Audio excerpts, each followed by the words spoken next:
Horaires atypiques, déplacements, confrontation à la violence et à la mort, comment le métier impacte la vie personnelle.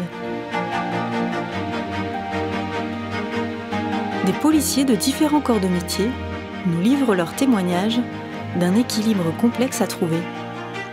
L'entité CRS, elle s'est déplacée l'an passé à hauteur de 246 jours. Ça va de la journée, 15 jours, 3 semaines ou 1 mois. Donc je veux dire, c'est du 24 heures sur 24. Ça fait que les gens travaillent plus souvent avec leurs collègues qu'avec leur épouse ou leur famille.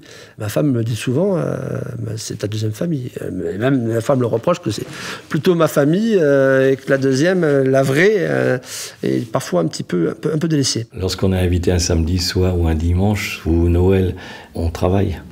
Des fêtes de famille, j'en ai raté, mais nous avons raté, les policiers, énormément. La vie de famille, c'est pas toujours facile. C'est comme ça.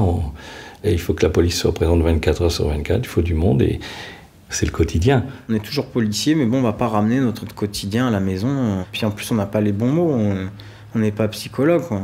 Nous, on parle, c'est du brut, c'est la vraie vie, c'est ce qu'on a vécu. Donc on le transpose avec nos mots qui ne sont pas forcément adaptés à la famille, qui vont entendre, c'est du langage cru.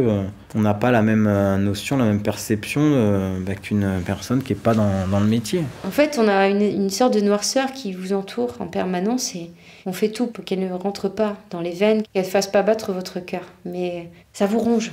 Le premier suicidé que j'ai fait, qui est passé sous un train, j'ai encore les morceaux de bidoche qui me reviennent devant. Enfin, vous voyez, même si on les oublie, ces images, mais elles sont là.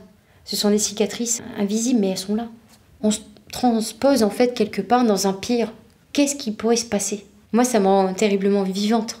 Mon cœur bat vite, parce que mon idéal, c'est ça, c'est être au service de l'humain. Comme vous voyez que le négatif, la difficulté, c'est qu'après, vous voulez pas reproduire ça à la maison, que vous êtes suspicieux. Je connais pas un collègue qui flippe pas d'avoir ou ses enfants qui touchent au shit, qui fassent une bêtise, ou un jour qu'ils soient appelés avec... Ouais, c'est pas facile. Hein. J'ai pas cette déformation forcément qui fait que quand je me balade chez moi, je vais regarder partout. Mon conjoint, qui est fonctionnaire de police également, lui, qui a fait plusieurs années vraiment de terrain, il l'a beaucoup plus. Il a ce regard tout le temps. Je lui dis arrête, t'es plus flic là, on n'est pas au boulot, mais c'est plus fort que lui. Moi, je l'ai pas ce côté-là, non. Je suis profondément optimiste et j'ai donc voulu lutter contre cette vision noire, systématiquement négative des choses, par des moyens qui sont objectivement positifs, comme le sport, comme la rencontre avec les autres, l'associatif, enfin... Parce que le policier est dans une société qui n'est pas que la société qui a besoin de la police. J'étais prof de danse. Dès que j'avais des congés police, allez hop, j'avais un stage de danse.